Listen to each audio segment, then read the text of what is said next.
Welcome to RealGM Radio. Mike Shearer, who writes the basketball poetry Substack, is going to join me today. We're going to go back and regrade some of the biggest moves from last offseason, including a few things that ended up being unexpected hits and others that could end up being disasters for their teams. Then we're going to look ahead and ask who could be next year's Detroit Pistons.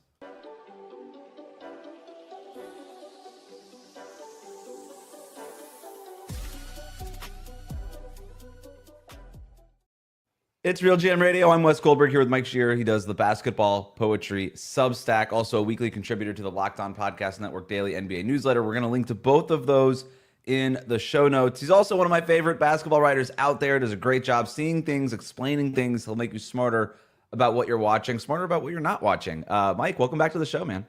Hey, thanks for having me. I'm super excited to get the invite back. That means I can't have messed it up too badly the first time, right? That's the idea, yeah. And you're back specifically because you are a grades extraordinaire. I would give you an A on your grades, on your ability to do grades and hand out grades. And we're less than a month left in the regular season, so I thought this would be a good time to go back, regrade some of the big moves from last offseason. I think we tend to grade things just sort of in the moment, but rarely do we go back and check our work. So I thought it'd be fun to do exactly that. So before we get into some of the big offseason moves, we're going to give those things a new grade. Like we already mentioned, you do grades on your Substack. What's your approach? Like, what's the secret sauce to handing out grades? How do you think about them? Do you have a rubric? What are the kind of the things that you're looking for? Yeah, there's essentially three things that I'm trying to keep in mind. The first is, how is it going to impact the immediate on-court play? The second is, how is it going to impact the future on-court play? And third is, what are the financial ramifications? And at any given point, two teams might be making trades with different goals. Almost always that is the case, in fact, right? It's rare that you'll see two wannabe contenders swapping parts, although we will talk about one of those trades, I think, momentarily. And so you're trying to figure out, A, what is the team's goal, and B, how well did they accomplish it? And that's kind of just my guiding light when I do these trade grids. So we're going to talk about some of these, and I do want to get your sense of like what you thought about the trade in the moment, but I'm more interested in sort of how it's played out. I'm not really even interested in right and wrong parts of this. I just want to, it's been a while. Let's take a look at how these things have worked out. Let's start with the big one and the latest one, Karl-Anthony Towns to New York. It happens right before training camp. So Towns goes to New York, Donte DiVincenzo and Julius Randle to Minnesota. And this one is one of the perfect examples of why we do something like this, because A, it was such a loud trade and a surprising trade in the moment, big players moving from big markets and things like that. But also, I think the way that this trade started in the beginning of the year, especially on the Minnesota side, it feels like guys like Donte DiVincenzo and Julius Randle, although they were sort of slow, they started slow this season, they've warmed up and they're playing a lot better as the season has gone on. So, but let's start with the Minnesota angle, because I'm actually really interested in that. What did you think about the trade at the time for Minnesota, and how have you felt about those additions now that we're almost done with the regular season? Yeah, so for Minnesota, when it happened, I'd given it a B-. And I think my thinking here is nobody is going to argue that Julius Randle is a better basketball player than Karl-Anthony Towns, and it obviously hurt to lose him. But Donte DiVincenzo was also a very good basketball player who the Timberwolves were adding. And so I think the Wolves were hoping that they could sort of thread the needle of not downgrading substantially on court, but opening up a ton of future flexibility by shipping out Karl-Anthony Towns' contract. That was the idea, right? Whether you think that was a good idea or a bad idea still very much remains to be seen, because the playoffs are where it's going to really matter. To your point, it looked disastrous to start the year. You ask a Wolves fan about this trade, I think a month or two into the season, they had given a resounding F. I have downgraded it a little bit to a C. I think it's still okay. DiVincenzo's really coming into form is going to be helpful. The team had won, I think, 13 in a row with Randle playing until they had lost a couple days ago, which was very impressive. And, when Randle's always been that guy that when he's playing well, you just see it, right? You see the vision. You see how he can be a connector. Like, he doesn't even have to be shooting super well from outside. If he's getting his head down, getting into the paint, spraying out to shooters for three-point or something, he's uniquely good at exerting himself on defense. But he swings the other direction so often, and it's very frustrating if you catch him on the wrong night. And you're like, this guy is a black hole, not moving his feet, hanging his head. He's always worn his body language very loudly, I say. You know exactly how Randle is feeling. For a long part of the season, it was pretty down. It's perked up recently. Minnesota's looked a lot better. Despite, I think, one of the things going against them is like, hey, Conley's played a lot worse this year. Gobert's been a little bit worse this year. Like, some of the surrounding pieces not involved in the trade have played at a lower level than we're used to seeing, which I think has had a little bit of a trickle-down effect on how people view the Randle and DiVincenzo move. So at the end of the day, the playoffs are all that really matters. Like, can they compete at a high level without Towns' spacing and with Randle and DiVincenzo? Remains to be seen. But I think things at least, I still would rather have Towns probably right now for this season. But considering the future flexibility issue, which we can talk about a little bit more later, like I understand. I think it was defensible. Yeah, you mentioned this already, but there's goals, right? And when we grade these teams based on these trades, we have to understand the goals that were here. They didn't trade Karl-Anthony Towns because they thought Julius Randle was a better player, to your point, right? They didn't. This wasn't their version on a lighter scale to the Luka trade. This was, hey, we need to save money. This is the way we're going to do it. And, Julius Randle has the player option this summer, but long term, they're going to save the money that they're looking to save, regardless of whether or not Randle opts in or opts out. There is the flexibility that they created there. They reportedly held out and got the guy that they wanted. The centerpiece of this deal was actually Donte DiVincenzo, according to the reporting around this thing. Mm-hmm. So, they got the guy that they wanted. I think DiVincenzo's been as advertised after a slow start, had injuries, stuff like that. But he's basically been the same player for them, especially as of late, than he was in New York. And just that, in New York, he was part of the playoff thing. And I think more people were watching him, but he's essentially been the same guy and exactly as advertised. And then I think Julius Randle's figured things out. I actually think he's been really deferential to Anthony Edwards, which was probably the main thing that was concerning. Mm-hmm. You already talked about the spacing issues. It's there. He also brings a little bit of shot creation, and we saw this in the playoffs last year from Minnesota. When Anthony Edwards is off the floor, have a guy that could create a shot out of nothing, and that really hurt them. In the regular season and in the first couple rounds, it doesn't really matter, but when you're in the Western Conference Finals and every minute matters, and your offense just goes dark for 2 or 3 minutes at a time, that's what can lose you a series, right? Is those 2 and 3 minute spurts in a game. And so I don't know that Julius Randle's going to fix that for them, but he at least theoretically addresses that a little bit. We've seen them stagger Randle and Anthony Edwards, so maybe that's something that could be there. So it's still a little incomplete to grade this, right? I know that this is a tough assignment to do, but it kind of depends on what they do in the playoffs, and then also what happens with Julius Randle and his contract and his player option going forward, and whether or not they can move him maybe in sort of that next domino of, well, we can now use it. Randle's expiring if he opts in to go get something else, and then all of a sudden this trade looks a lot better. You're like, oh wow, that Towns trade was the path towards X star player. So there's a lot there, but I don't think it's been a disaster for Minnesota. So I bump up their grade a little bit more from where most people had it at first. Even though there were some people saying that they won the trade at first because of the DiVincenzo thing, which I always thought was a little bit of a, okay, cool, I know that you're on NBA Twitter kind of take. It definitely had a wider range of opinion. Like I take my grade seriously, so I'm looking at what the competition is doing also, right? And this one had one of the widest ranges of kind of feelings about it that I can remember. Most of the time, people fall pretty firmly into one camp on these trades, and this one you could definitely find defensible, I thought, opinions looking across a broad variety of spectrum of opinion. In terms of Towns, I think defensively he's been okay. I think it's misused. Misused is a great word, and that's exactly. I just want to see him more with Mitchell Robinson. We haven't seen it very much at all. The Josh Hart thing is starting to become a problem in New York, and I'm really going to be interested to see how teams defend the Knicks in the playoffs. It's getting to Russell Westbrook levels of disrespect from the three-point line.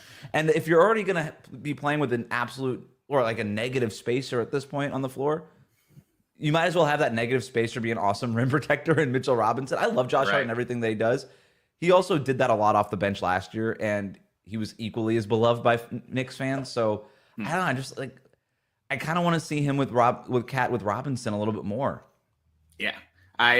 To put a quick aside about the Josh Hart thing, because I think about this a lot. Like a lot of my favorite players are the all defense, all hustle, no shooting guys that you can tell are out there working and grinding. But it makes sense, right? Because if you are a good shooter, you're just going to spend more of your time on the outside doing nothing. You're waiting for passes. You're using your spacing gravity. So to fans who are just watching the game, like me, when I'm turning off my brain, I'm watching the game. A lot of times the most dangerous shooters are just not as visually appealing as these guys who are out there doing stuff, productive stuff sometimes, but not actually contributing more to their team, And so that's why all my favorite guys, I have to really check myself on and be like, and we're going to talk about a couple of them later on too that fit this Josh Hart mold, I think, where it's like they do so many cool things that are so loud on the screen that your eyeballs just get so excited by. And then you're like, man, how come all the numbers say these guys actually suck? And Right. you The really got to Jared take a step Vanderbilt, back. the Jared Vanderbilts of the world, right? Yeah, exactly. And so, but anyway, going back to the Towns stuff. Towns has been even better offensively, I think, than I expected. And I've always really liked Towns a lot.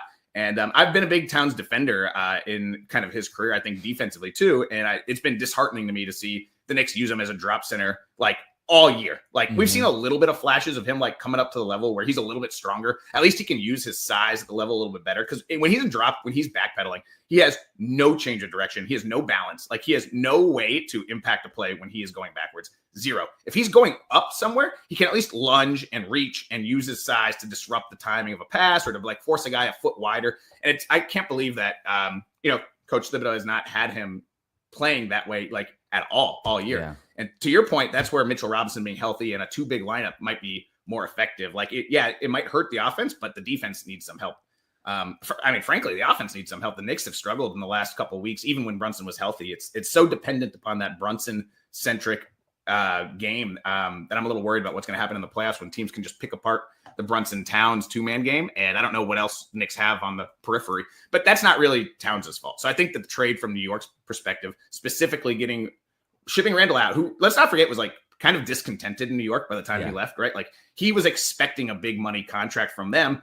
And they were not willing to give it to him. So Minnesota, it's a lot easier for the new team to be like, hey, let's play out the string before we commit money to you than it is for a team where you've been there for 4 years or however long Randall was. And then they're being like, we still don't trust you after 4 years. Let's wait and see. Right. Right. And so I think like at the time there were rumors that DiVincenzo was a little disenchanted with his role, especially after the Mikal Bridges thing. So like I don't know how true that actually is, but could be good interpersonnel reasons why they wanted to ship those guys out as well. Going back to the Towns thing, I think the fit's been great. And I think it could be better if Mitchell Robinson can get back to playing the way that we've seen him play in the past. So my grade originally was a B-. My new one is a B+, partially influenced by the fact that like New York's done such a good job managing the books on their players elsewhere that they can kind of afford Cat's monstrous contract better than a lot of other teams. I think B+ is good. Cat is such a punching bag, and I do end up finding myself defending the pinata players in the league. I'm like, come on, he doesn't like. We're acting like this guy sucks. He's like an all NBA, all-star center. Like he does some things well. And the Karl-Anthony Towns, Jalen Brunson pick and roll has been one of the best actions in the NBA this season. It's basically unstoppable when you look at some of the numbers and you just watch the games. Teams don't have answers for it, and so I think a front office's job oftentimes is just to make the life of your star players easier. Cat does that for Jalen Brunson on the offensive end, right? Totally. Defensively, there's obviously issues. I'm with you. I don't know why Tibbs is so staunchly about like, we're only going to play this one system on defense and we're not going to mix it up. I think in today's NBA, offenses are so good, you've got to mix it up. Yeah, drop Cat every once in a while, but also bring him up to the level of the screen. Put 2 on the ball, blitz these guys, play a little bit of zone. Like they don't do anything different. He never plays zone, ever. Never. His whole career. It's actually wild to look at it. I don't understand it. But you're right. That's more of like a Tibbs issue, unless of a Cat issue. Right. But it would help the grade if they used him better. So we'll see what happens. I don't expect anything to change at this point, especially not in the playoffs. Like Thibodeau's very much of a dance with who brought you here kind of coach. I don't expect him to just suddenly whip out his zone defense or even just start blitzing ball handlers all of a sudden in the playoffs. But who knows? Maybe we could be surprised. But they uniquely have the roster, even outside of Towns. That would be great for having him come up to the level because you have so much length between OG and Mikal Bridges and stuff behind him where they can kind of create some arms and in those passing lanes and stuff. The way that you tend to beat those things, they have length on the back end of it that can help. But let's just talk about the Mikal Bridges part of it while we're in New York here. So this trade, again, one of these wild trades, active offseason for the Knicks. Mikal Bridges to the Knicks, 5 first-round picks, 4 of their own, 1 coming over from Milwaukee that they had previously from another trade, and then a first-round pick swap and a second-round pick later. What do you grade this Mikal Bridges trade now? It seemed that it was a lot of first-round picks at the time, and it feels like a lot of first-round picks now for Mikal Bridges. Yeah, originally I had it as a B-, just because it's just such a haul for even the highest end role player, right? I've since downgraded it to a C minus. And it's funny because I don't really get flamed online too often, I don't think. But probably 3 of my 4 biggest tiffs have been just me saying something mildly critical about like Phoenix Mikal Bridges or Brooklyn Mikal Bridges. And this guy has a strange number of stands for a non-superstar. People really feel passionate about Mikal Bridges, particularly as a defender. And I've never really loved him as a defender.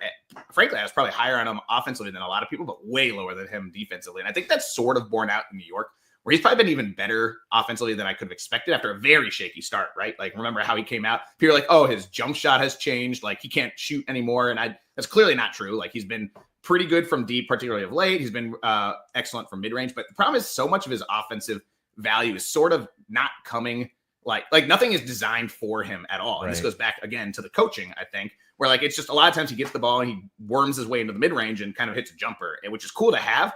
But I wish he was integrated into the offense in sort of a more cohesive way. And defensively, he's just never really been my guy. He made his entire reputation off of like 2 very good, excellent games against Steph Curry and Luka Doncic, almost back to back in his early Phoenix days. And like, they were national games. I just remember that like immediately people were like, this guy, defensive player of the year, or whatever. And that reputation has carried him for a long time. It's not to say he can't reach that level, but he doesn't do it consistently. And I think almost everyone would agree that his defense has been a little disappointing in New York. He finished 2nd for Defensive Player of the Year one year, didn't he? Yeah. That was crazy. Yeah.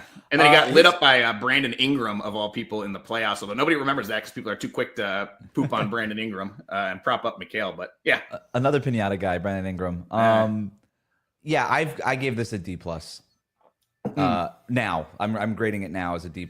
I didn't love it at the time, but I understood where they were going. And this was obviously before the Cat trade. So I was like, okay, like, you've got Bridges, OG's coming back. I see the vision, a lot of wing depth. There was obviously some like, all right, who's going to play and who's not. And then they kind of solved a lot of that with the Cat deal. But this is not worth the return. And the only reason I give it a D+ is because Bridges is still a good player. And he fits and he makes sense for what it is that they want to be doing. The early, like the loud, weird shot stuff was out there, but he's pretty much fixed it since then. And he's had some really big games. He had that game winner the other night. Like there's stuff that he's doing, but he's basically like Tobias Harris, Devin Vassell, like that's funny comparison. He's good, right? But like, would you trade 5 firsts for Tobias Harris or Devin Vassell right now? No, like there's no way you would ever do that. And Philadelphia. So it's a good player, but it's just a lot to give up. Yeah. And in New York's defense and Bridges' defense too, I think like this was never the year they were really going for it, right? Like I think if you put a gun to Leon Rose's head, it'd be like next year is the year they've targeted. Like all their core is still under contract next year. I think they were hoping they'd have more cohesion. They'd have more time to bring in sort of like the ancillary 8th men that you really just need to get through the regular season and to have an extra club in your bag in the playoffs. And frankly, you just need to wait for the Celtics to decline, which I think most people are assuming something will happen this offseason that'll nudge Boston that way. We'll see. New ownership as of this morning. We'll see how much they're really willing to shell out, right? But I think New York's entire goal has been to compete next year. And so I don't want to downgrade them too much because it's possible that's still in the cards. But surely the return you've gotten for the price you paid is astounding right now. And it's not like he's getting better. This is who he is. Right. I don't really see a world where Bridges takes some sort of other leap. And here's the thing that really, I guess, bugs me about this is what was the alternative, right? You had 5 first-round picks that you moved for Bridges. What if they had waited to do this in the middle of the year? It feels like they could have gotten him for 2 of those first-round picks. I understand why you did it at the time. Again, you wanted to get your team together. I understood it, and I even respect it, like having a vision and then executing that vision. I really do respect that, really over the last 2 years from what Leon Rose and the Knicks have done. But the alternative is just worth wondering about. Like, wait in the middle of the year, can you get Bridges for 2 or 3 first-round picks? Could you have gotten Jimmy Butler for less than what you than you gave up for Mikal Bridges? Could you have gotten another guy we're about to talk about here in a little bit? Could you gotten Deni Avdija for less than half the price? And what would that have looked like, right? I just think the alternatives are a little bit interesting. And I know like the whole Villanova thing wasn't the whole thing, but it kind of feels like more of a thing than it should have been. Well, the flip side of that is like, what if that was a contingency for Brunson's signing so cheap, right? Like, what if that was a requirement for him to stay here, which lets you afford Karl-Anthony Towns, which lets you afford keeping this admittedly very talented core together, right? And so I don't know. We don't know how much is like of this is contingent upon each other. How many of these dominoes are stacked on top of each other, right? That's the only thing I don't know. Let's go to Alex Caruso and the Josh Giddey trade. So Caruso to Oklahoma City, Josh Giddey to Chicago, pretty straightforward. I think you liked the Caruso deal quite a bit at the time. I did, yep, and Okay. I've cooled, I would say. Okay. I gave this an A- for the Thunder originally and a C- for the Bulls, and we'll talk about the Bulls side in a second. But Caruso specifically, I was like, hey, arguably the best perimeter defender in the league, coming off a career year, shooting the 3-pointer, showing new aggression, going into the paint, like still occasionally will just dunk on guys, and you're like, oh yeah, I forgot he could do that. And I found this year he's been very damaging offensively. He's come along some of late.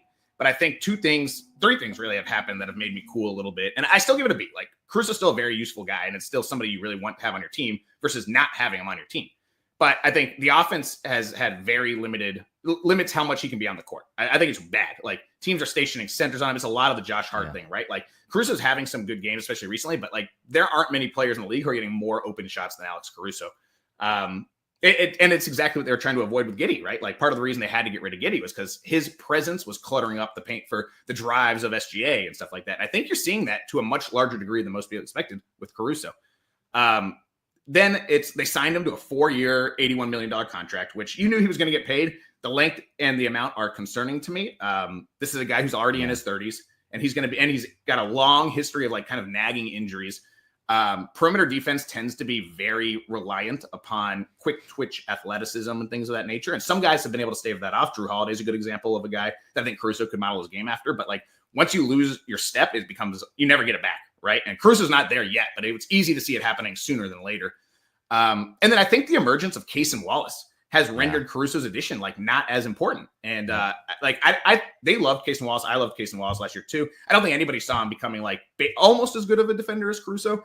And he's not shooting it great either, but he's definitely a better offensive player than Caruso is. And I'm like, you've already got Dort. And I'm like, I think they probably would have been better off getting if they could have gotten value for Giddey elsewhere, which maybe they couldn't have. Like, getting Caruso for Giddey is still a win. I'm regrading it as a B. Like, I think I'm not sure how much value Giddey had league-wide outside of Chicago, but it would have been nice if they could have gotten like a Malik Beasley type, like just a dead-eye shooter or something. I think they could use more than another 3-and-D wing without much three. So yeah, that was a lot. I'll pause there.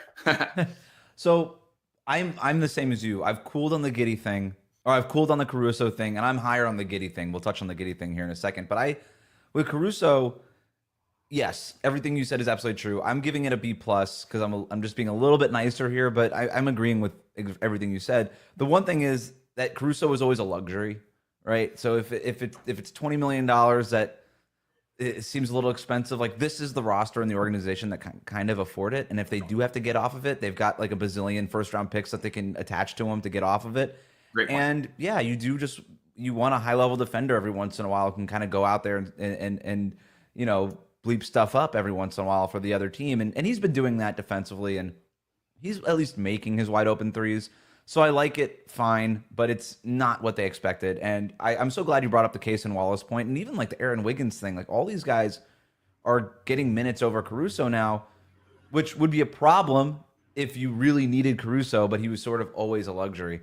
The Cason Wallace thing, while we're there, I don't think anybody expected this leap from him. They're like running stuff for him offensively, and that's why you mentioned he's a better offensive player. He can really do stuff with the ball in his hands. He can penetrate the paint. He can get 2 feet in there.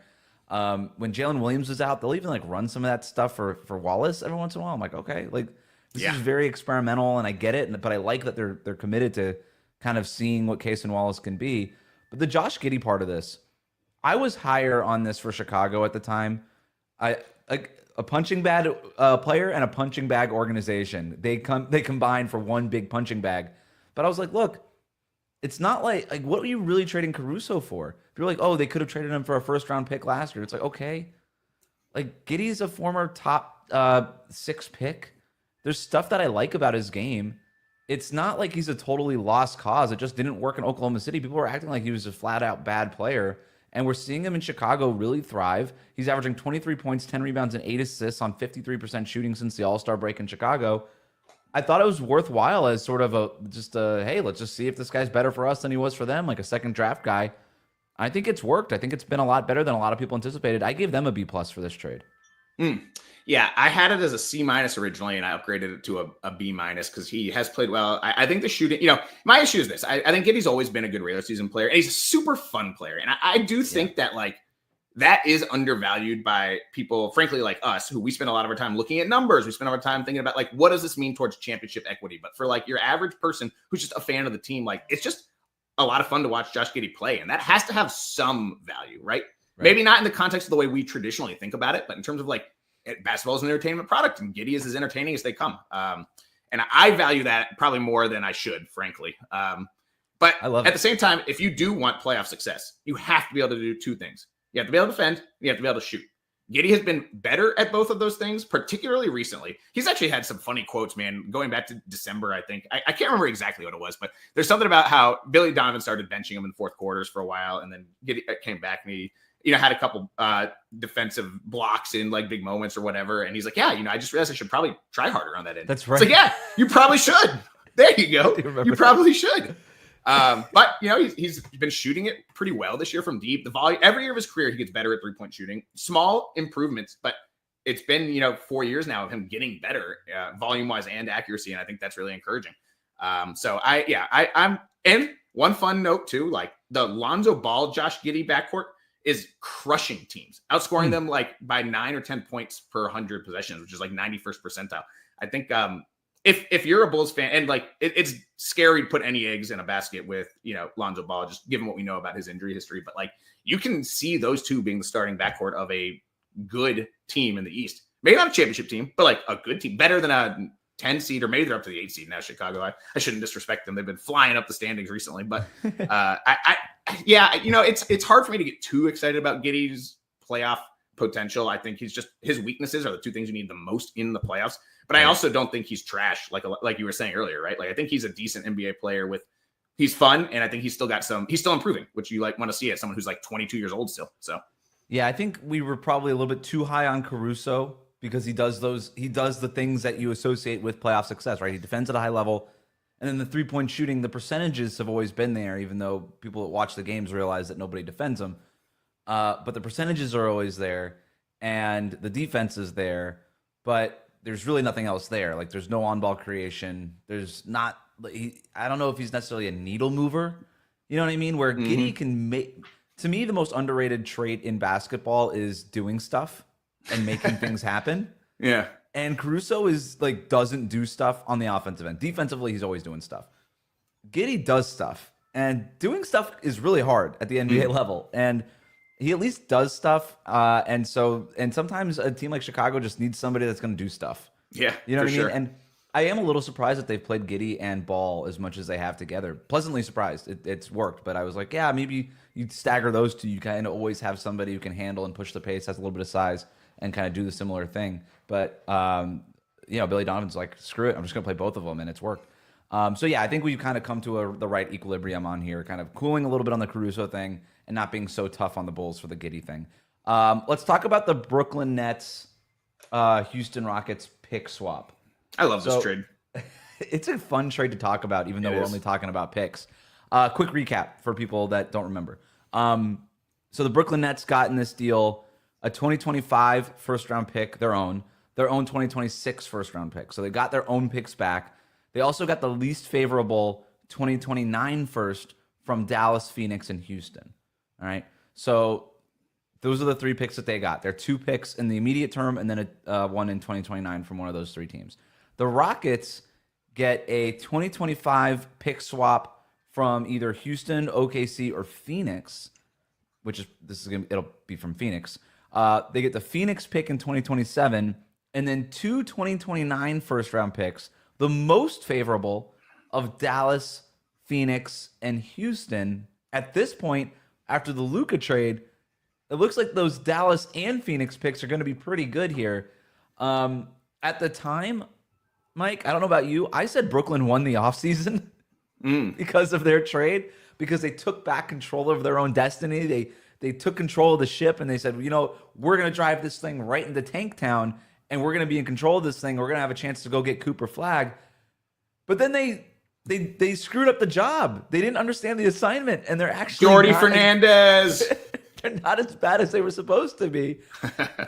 This has the potential to be a disaster, but it all depends on the lottery, right? If they still kind of luck into a top 4 pick and they still have like a slightly below 10% chance at getting number 1 and getting Cooper Flag, no harm, no foul, right? So we're not really going to know what to grade this trade until after the lottery. Yeah, no, I think you hit all my notes as well. And it's funny because you make these trades off the cuff when they happen, and it's about process, right? Like, do you understand the vision? Do you think that this is going to project out in the way that the team projects it? But when you regrade it, it's based on results. That's just, it has to be the way. Like, you have the best intentions of the world, but if it didn't end up going the way you thought, that means you probably misjudged the initial move. Not that like you had bad luck. I'm not a believer that there's as much luck impact in the league as people think. I think it's just we misjudge things in the beginning, and the trickle down effect of that is, blinds us to our mistakes. But yeah, your point is exactly right. Like I had it as an A. I had it as an A for Brooklyn and an A for Houston. I love this trade both ways. Actually, I thought it was genius. Yeah. And we'll talk about Houston in a second. But for Brooklyn, I have it now as a B plus, like you said, because they just didn't tank hard enough. Like you got your own pick back, and it's probably pretty similar to what you would have had if you had just kept Mikal Bridges. And obviously you wouldn't have kept it, but like you didn't get substantially worse enough. Right. So you traded like very valuable draft capital just to control your own fate. And you might prefer to have those future Phoenix picks and maybe even that future Dallas pick at this point. If you I can't go quite that far. Like I still have it as a B plus. I still think they did the right thing, and they have their pick for next year, and they got the more distant pick right. Like I think that was still a worthwhile move. They did 90% of the job and then just cut corners at the end by being too good, hiring too good of a coach. I'm glad you brought up next year's pick because the 2026 draft is supposed to be pretty loaded at the top 2. So if they tank for one more year, they could end up with a couple of top 4 picks and 2 really good drafts, and it'll be because they did this trade, right? Because they obviously didn't have their own picks prior to that. So it's very TBD. It's not they won the offseason for me anymore because of exactly what we're talking about. You didn't tank hard enough here.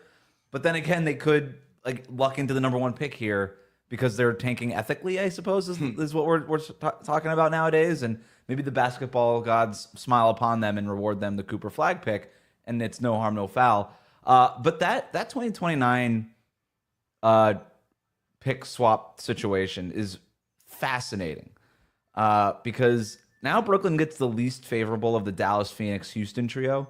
That Rockets pick, especially if the Rockets do what they want and end up getting like a Devin Booker type this summer. I mean, we're talking about a pick going to be in the late 20s. Like, that's who cares, Well, they might have to give up that pick if they want to get Devin Booker, right? Like, they've got all this Phoenix capital. Like, to me, it seems like they're definitely going to ask about either Durant or Booker. I don't know that Phoenix wants it, but I would imagine that will be part of the package. Exactly. And if you're the Rockets, you've got the most favorable of this Dallas Phoenix situation. You get 2 of those, and after the Luka Doncic trade, who knows what's going to happen in the future in Dallas? Like, are they really going to keep Anthony Davis? What are they really going to do? But 2029 is far out. And Nico Harrison says he doesn't even care about 2029. It's the next 2 years. So that Mavericks team and that Phoenix team could be in the middle of rebuilds when that's happening.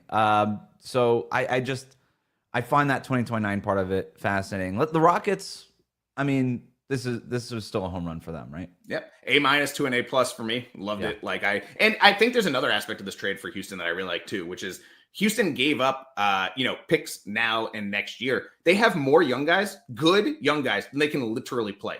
Like, sure, it would have been cool if they'd kept that pick and they'd gotten Cooper Flag, but if it ends up being the 7th pick, they don't have room for a 7th pick caliber player on their roster right now. So it makes so much sense to me to shift out current draft assets for future ones when you're more likely to need young talent, cost-controlled talent. Like right now, you got Cam Whitmore like riding the bench. Like Reed Shepherd like can barely get on the court. Like these are guys who are probably better than whoever they would draft, this year or next year or whatever. So like from Houston's point of view, I think that it's not just kicking the can down the road and getting more picks for fewer. It's aligning with their timeline way, way better.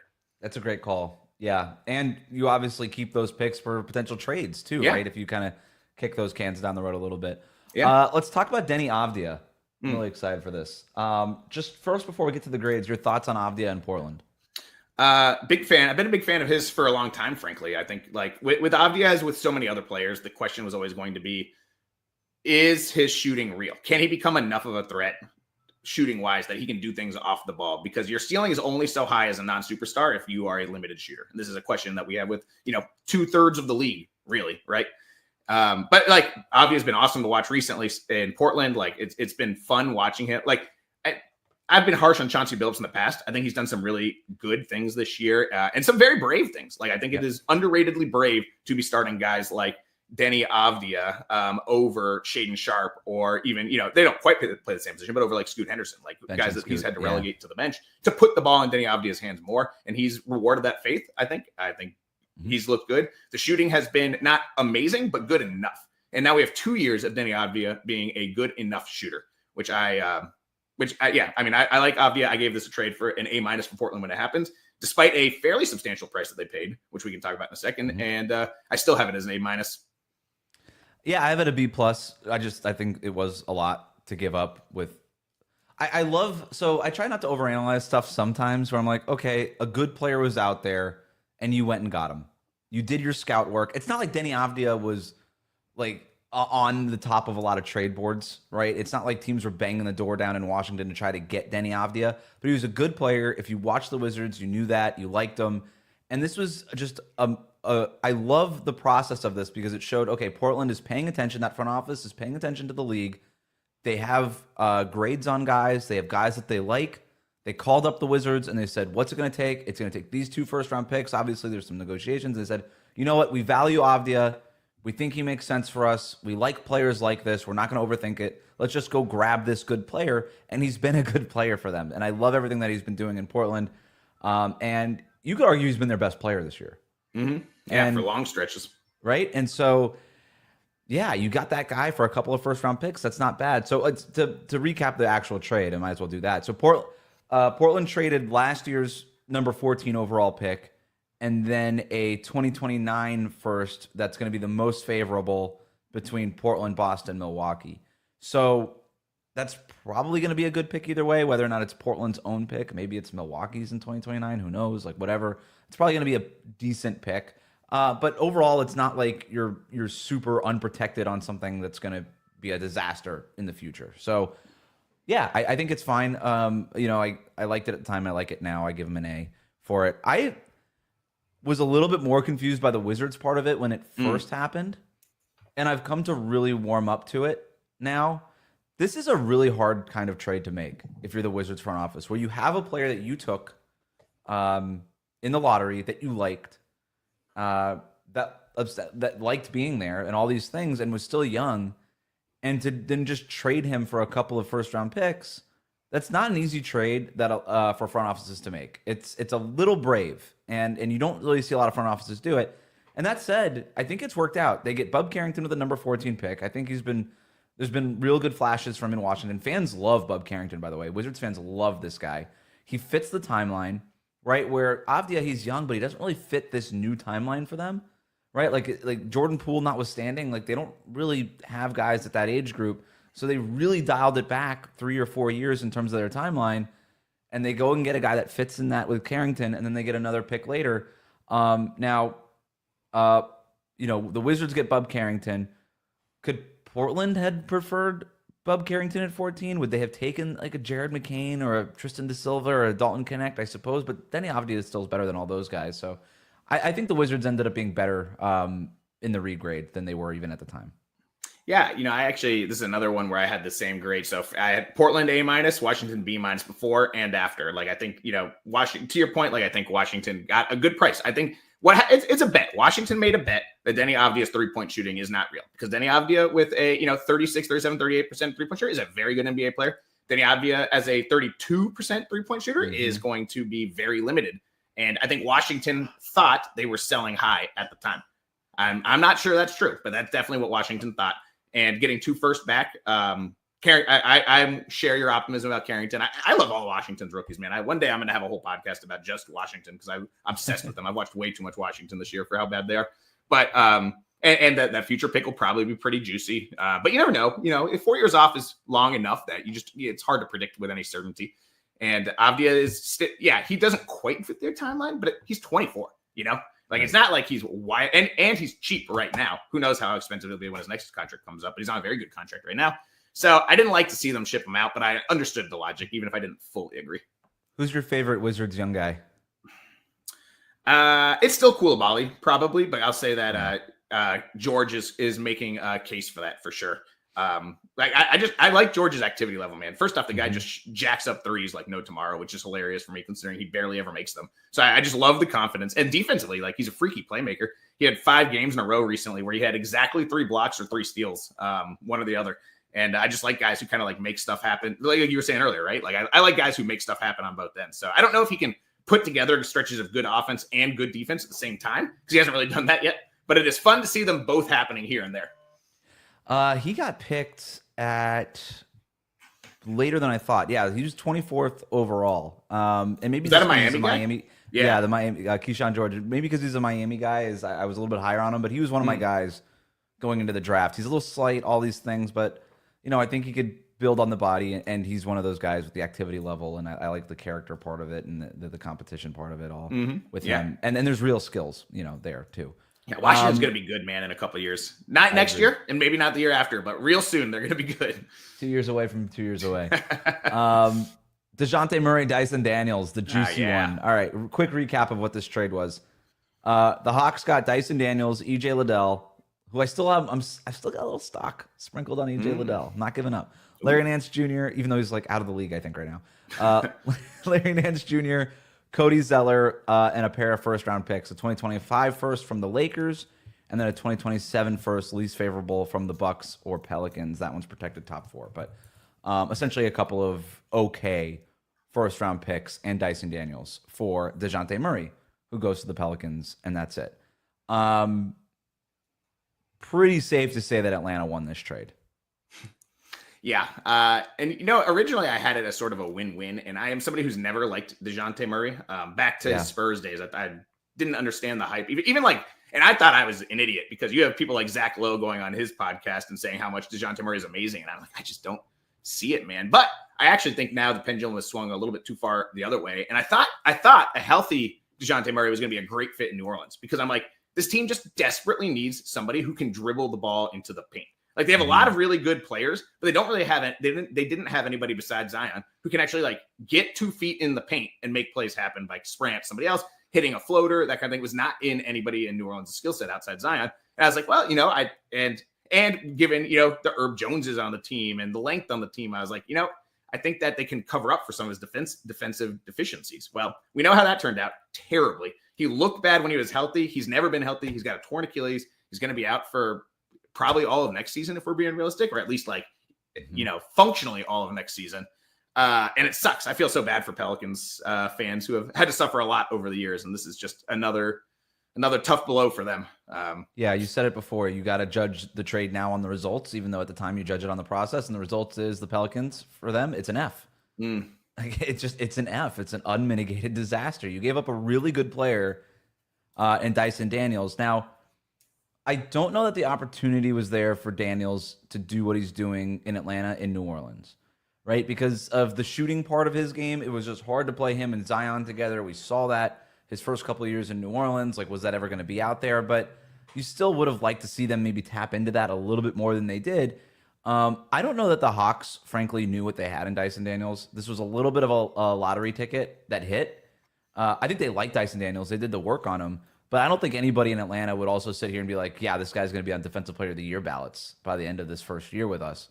And then you get a couple of first-round picks. And more importantly, you break up the Dejounte Murray, Trae Young backcourt. That was a failed experiment. They got an F for that trade at the time.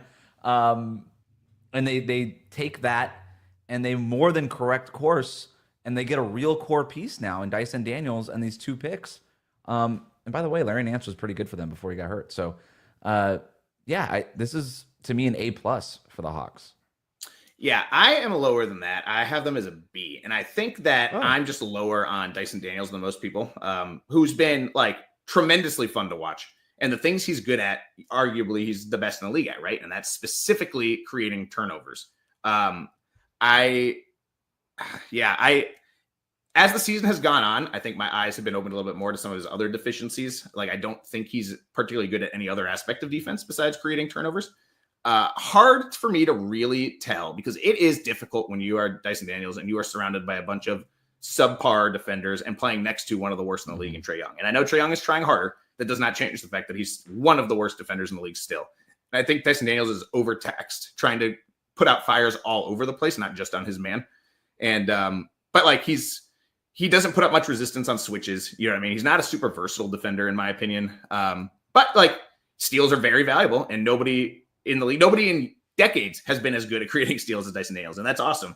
I think offensively, I'm worried he is going to be a very damaging player too, for the same reasons we've talked about with like Caruso and you know, some of these other guys. It's like the shooting is not there yet, and you know, he's like not that good of a ball handler for a guy who ostensibly was a point guard. He's become a good cutter, and that is helpful when you play with a guy like Trae Young. So he's able to kind of like make his way there. But I think when this version of Atlanta is at its best, and I'm kind of high on their young core, mostly because I love Jalen Johnson. I like Trae Young more than a lot of people. I think Reese Shea is turning out to be a really nice player too. But I think like the best version of Atlanta has Dyson Daniels playing like 24 minutes a game instead of like 34 like he's doing right now. But you know, like I think it's still a good win, and we're not even talking about the Lakers pick. And I think when this trade happened, I remember being very high in it for Atlanta because like Dyson Daniels, nice flyer. Maybe he'll turn out to be good, which he's been better than I thought he would be then for sure, despite what I just said. But I was like, but that Lakers pick could be really juicy. And turns out that was wrong, right? Like I was like, imagine if the Lakers just have one injury to AD or LeBron and they were like, whatever, the 8th seed or whatever it was last year, right? And I'm like, that could be a very juicy pick. So miserably wrong about that part, but Daniels has popped enough, and Murray, like you said, Murray wasn't working in Atlanta anyway. Dyson, I think, has at least been better at the things that Murray was supposed to be good at than Murray was. So, like, purely from an incremental upgrade point of view, it's been a win. Paul George. Ugh. Yeah, you want to talk about Fs, right? Like, this is the biggest F that exists. Yeah. And I kind of hated it for Philadelphia at the time, but I didn't hate it this much. I'm not going to sit here and pretend like I knew this was going to happen, but this is...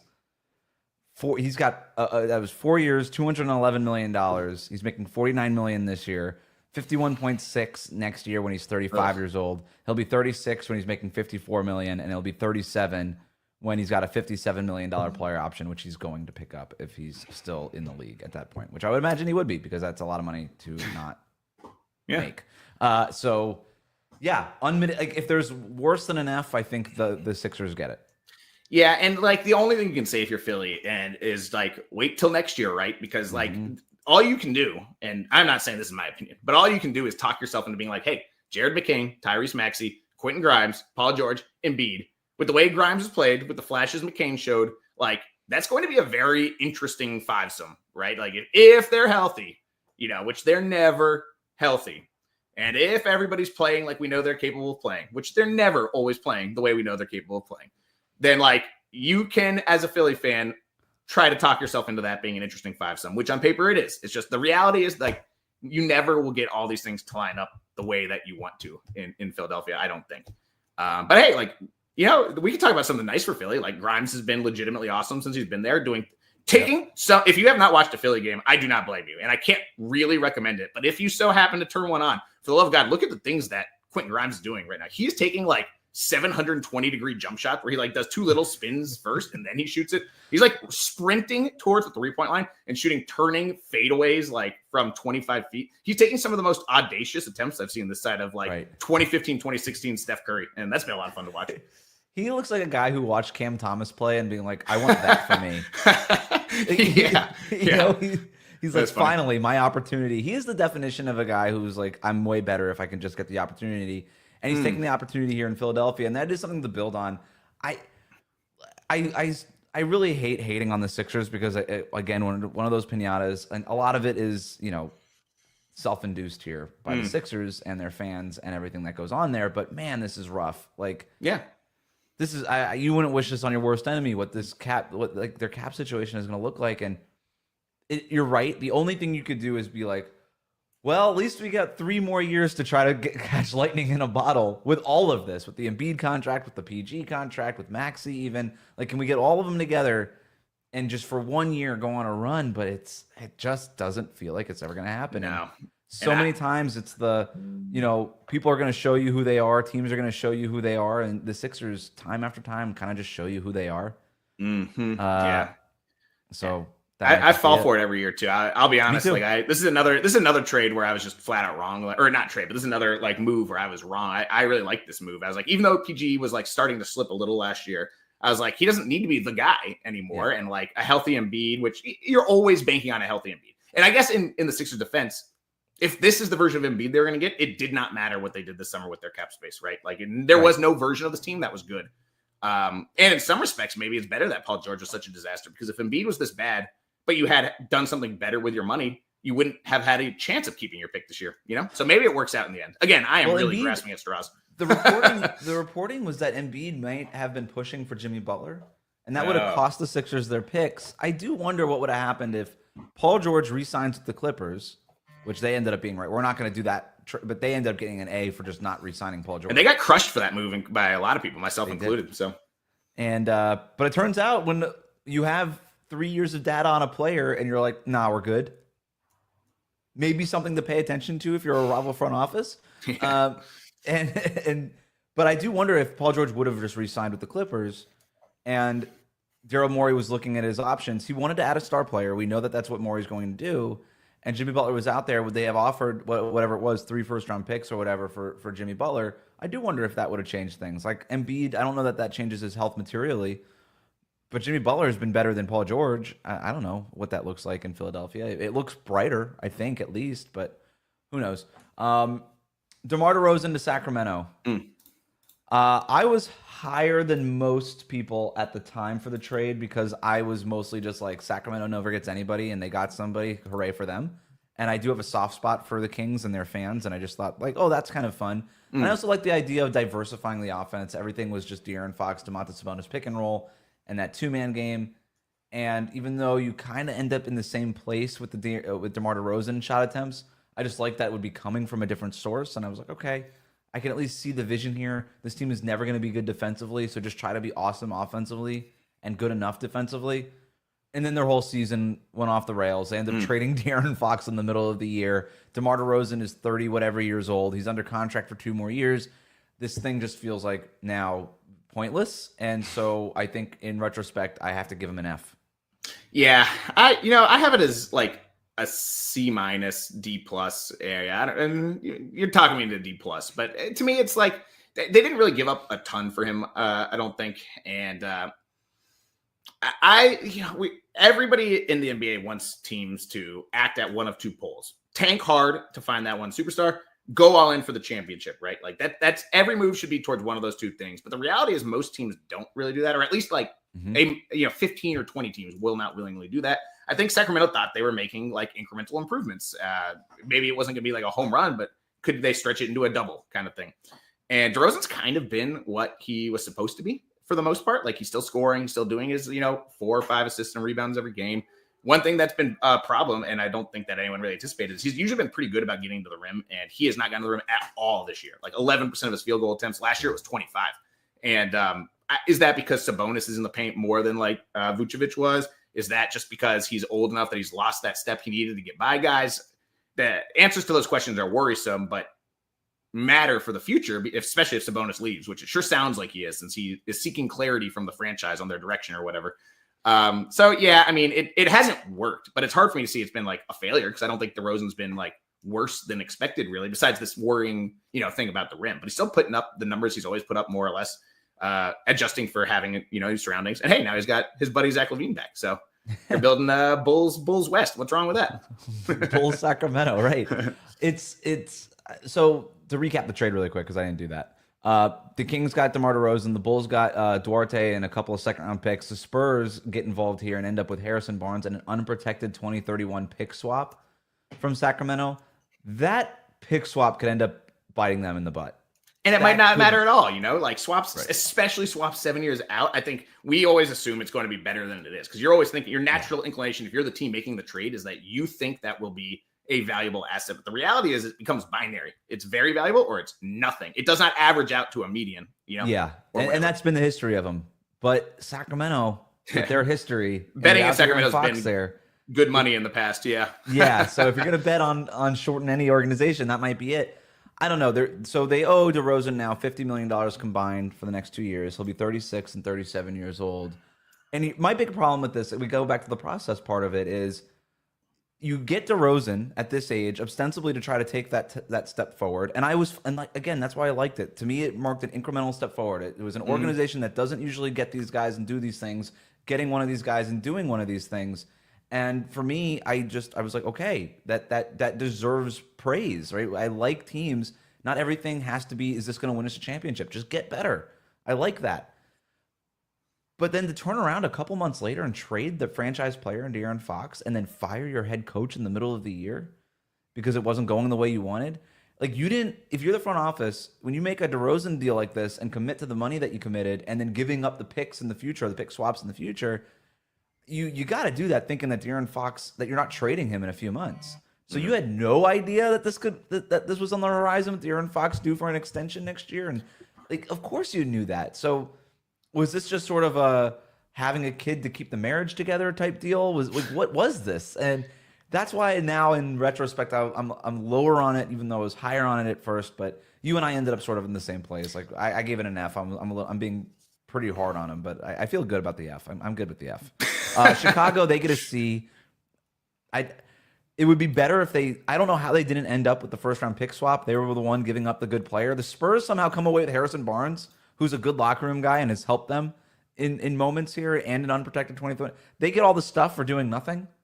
So the Spurs get an A+ for this. Tyus Jones to Phoenix. This to me is fascinating. What did you grade this at the time?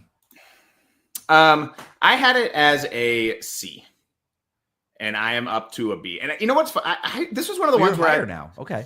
Yeah, and I think that's because that seems very counterintuitive because the Phoenix season has gone disastrously, right? But I don't think any of that is Tyus Jones' fault. I think that people had these weird expectations for a guy who was signed for the veteran minimum. And I think Tyus Jones has come in and he has played significantly better than a guy signed to a veteran minimum. He's shooting like 42% from three. You know, he's like averaging 6 assists a game. And I think he's like doing the exact same things Tyus Jones has always done. He hits his floaters. He hits his three-pointers. He tries kind of hard on defense and then inevitably gets steamrolled by bigger players. Like, he's just doing Tyus Jones things, and even better than he's done Tyus Jones things in the past for cheaper than Tyus Jones has been paid in the past. I think I don't see how that's not a win. It's just that fans were like, oh, or in like media people were like, oh, Phoenix, they just need a point guard. And the Phoenix signing the 30th best point guard in the league is going to solve their problems. And I think that, yeah, that never made sense to me in the beginning. And that makes sense to me now. And obviously it hasn't borne out. So after 3 trades in a row of me talking about how wrong I was at the time, it's nice to have one where I feel like I was vindicated in my original thinking. So I gave it a C. I was way lower on this at the time than most people. I didn't see the whole thing was, oh, the Suns turn the ball over a lot. Tyus Jones doesn't. The Suns star players said they needed a point guard. He's a point guard. My whole thing was, well, you just traded away your point guard in Chris Paul, who's better than Tyus Jones, to get Bradley Beal, who's not a point guard, who's not good for you anymore. And now you're kind of going backwards and getting Tyus Jones, and then you're ending up sort of in a worse spot than you were before.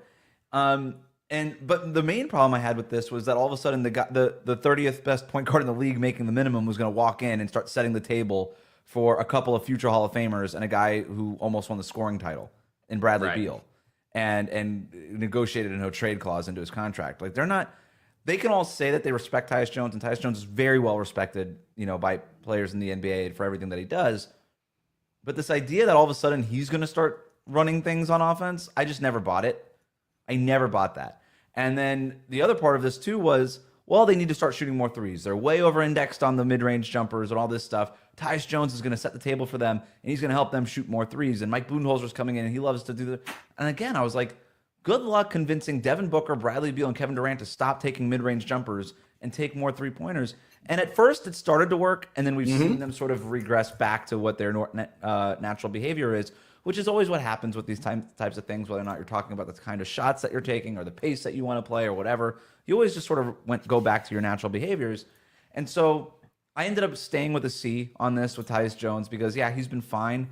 But for the Suns, he has solved 0 of their problems in any meaningful way. And to the point where he's even coming off the bench again. So, yeah, I'm sort of just like shoulder shrug, meh. It's not a bad signing, but it didn't accomplish anything they were trying to accomplish. So I kind of just throw the towel in on this one. Last one here. Russell Westbrook to the Denver Nuggets. What'd you think about it at the time? I didn't give this one a letter grade at the time. I was generally of the opinion that I don't think Russell Westbrook has really contributed to winning in a while, but at the same time, I think that if your star player tells you go and get an end of bench guy, like Jokic supposedly said, go get Russell Westbrook, that's what I want to play with, then why not go and get him? I think Russell is seen as sort of like a chemistry disruptor and stuff like that. And I don't think that's ever really been true outside of some high profile clashes with superstar teammates. But I think you hear a lot of really positive things about Russell Westbrook from sixth men, seventh men, eighth men, like that kind of stuff. And Jokic seems to me from the outside like probably the least ornery superstar out there in terms of clashing with teammates. So if you're not worried about the chemistry stuff, why not do what the team says? So I kind of felt mad about it at the time. It is funny though, because I feel kind of mad about it right now, but just not in the way I think the team thought. They brought him in. They're like, hey, maybe Russell Westbrook can do all these cool things for our bench. Maybe they can solve the non-Jokic minutes and push the pace and do this and that. And in fact, the team has been dreadful when Russell Westbrook is on and Jokic is off. Second percentile, outscored by 17 points per 100 possessions.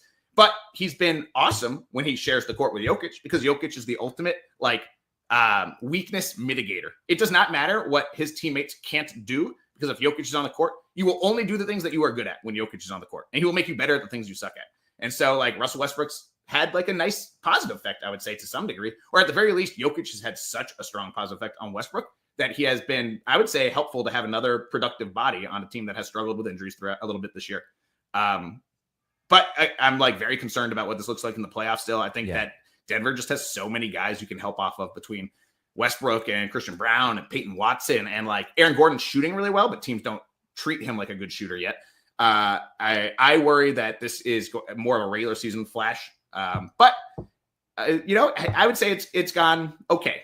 Yeah, I'm with you. This is, I like the way that you framed it. It ended up being okay, but not for the reasons we thought it was going to be okay. And not for the reasons Denver told us it was going to be okay. This is broken clock is right a couple of times a day. And that's sort of, they kind of fell backwards into this Russell Westbrook, Nikola Jokic pairing, which ends up being sort of this cool little basketball chemistry experiment. And it's been a lot of fun to watch. And I've really enjoyed watching Russell Westbrook this season, which is the first time I could say that in a very long time. Mm-hmm. And that means something. And it means something that when Jamal Murray was a little bit slow or when he was hurt, that they had Russell Westbrook to help with that. And Jokic seems to really enjoy playing with him.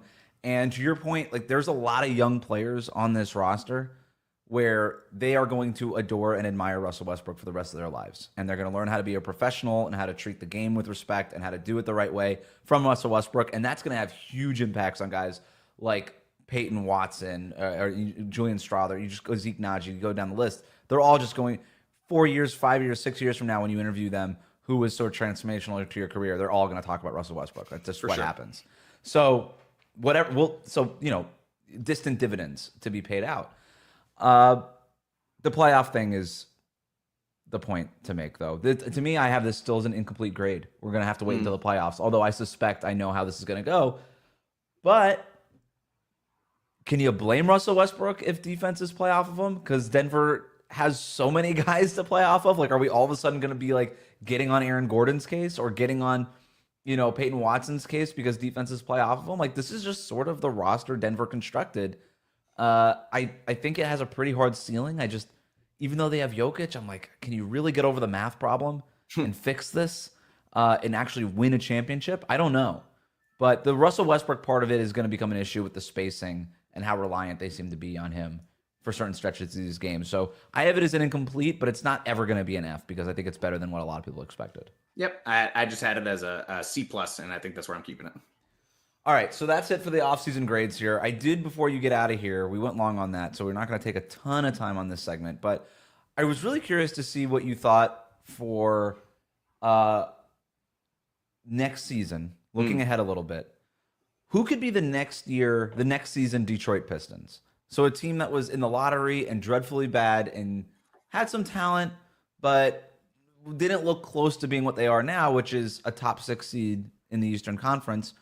Who's the team next year that you think can go from lottery to top 6 seed? And before we even get into it, I don't know who you were thinking of. The obvious answers are San Antonio and New Orleans for obvious reasons. Victor Wembanyama, maybe New Orleans just gets healthy and you have Zion for a full year and you can bounce back. And we saw that they were in the playoff mix last year. But do you have another team other than those? I do, yeah. And I think in my head, I was thinking of it as like, who has a potential superstar in waiting? I think Wembanyama's already there. I think Zion's probably already there, at least when he's healthy and engaged. And Zion, playing pretty well recently too. It's worth pointing out. Like you could easily say like, oh, well, Dallas, Phoenix, and Philly could have bounce back years, but that's missing the point of the exercise, right? Like that's just old teams getting healthy. So to me, there's two teams, but one that I think has a much stronger case. The one that has a weaker case, Portland, I think, is like fun, but they're more of an ensemble cast. Detroit's kind of that way, but like unless you are really high on like Deni Avdija or on Scoot Henderson or Shaedon Sharp making a huge leap, like I just don't think they're gonna have like the arcade Cunningham. They're not gonna have the guy that drives them from being a play-in cute story to being like, hey, we're suddenly fighting for like the 6 and the 5 seed here at the end of the season, So the answer has to be Toronto. And I'm not even like maybe a huge Scotty Barnes guy, but to me, he is the player on the 10 worst teams in the league that aren't super old that has the clearest path to becoming a superstar and already has some like talented guys around him now in Brandon Ingram and in, Emmanuel Quickley and Grady Dick showing some fun things this year. And, they have a Pirtle. Like they actually have like a core, none of whom I like really love that much, if I'm being honest. But like all of whom I think have shown the capability of being good players with potential to be better than that. And if Barnes can make a leap next year, and we've seen guys do it before, that's the team I think has the most potential to suddenly be like, whoosh, we are fighting for the 4 seed now. Yeah, Barnes is in a very similar place to what Cade Cunningham was last year. Totally. Well, Cade was when Cade wasn't injured, where it's like, I don't know, this guy's got holes in his game. Does he ever going to take that leap? And then boom, just takes that leap. And now Cade Cunningham's probably going to be second team All NBA this year. So TBD if that happens with Scotty Barnes. I think Toronto is a really good answer. I didn't have them. Because I tried to get a little bit more saucy with my pick here. So I think it has to be in the Eastern Conference because the West is just too deep. I thought about Portland too. I think I'm going to start selling off my Scoot Henderson stock. I think I've seen enough. But there's other guys that I like on that roster. There's actually a lot of guys I like on that roster. Chauncey Billups has been better as a head coach this year than I think a lot of people anticipated. But the West is just so deep, and if we're also including San Antonio and New Orleans getting back in the playoff mix here, then I just don't see the path for Portland. So I took them off the board. I just like, all right, I got to focus on the Eastern Conference. Brooklyn's well coached, obviously, but do they try to tank better next season than they did this season, right? Because they still have their own 2026 pick. We already talked about that. And people like the top of next year's draft. So maybe they learn from their quote-unquote mistakes this year and just get better at tanking next year. So I couldn't get them in because I'm not sure they're going to try to win. I think they may have one more tank year left in them. So TBD on that. I'm going with Charlotte. Yeah. I like their talent base. LaMelo Ball, Brandon Miller, who's been hurt basically all year, and Mark Williams. Miles Bridges quietly having a strong bounce-back season. I like Charles Lee. He's got a system. They seem to like playing for him. And you're going to add a top 5 pick, maybe a couple of free agents to this group. I think they can get there next year. And you look at the Southeast Division, not awesome. Like there's a path forward for the Hornets to go from less than 20 wins or wherever they're going to end up at to maybe competing for a play-in spot or a top 6 spot. I don't know. This also might be my favorite Cooper Flagg team. And if they get Cooper Flagg, I'd obviously feel a lot better about this because he seems to be ready to make an impact right away. But Toronto's probably the right pick, but I wanted to get a little saucy, so I went Charlotte. No, I'm a huge LaMelo Ball believer, actually, and I've made a very passionate argument for why he deserved to be an all-star, despite, again, my adherence to the numbers and all my spreadsheets and every subscription I pay to proprietary numbers where I don't even know what goes into them. I'm just paying money for a number. I don't even know what happened to it.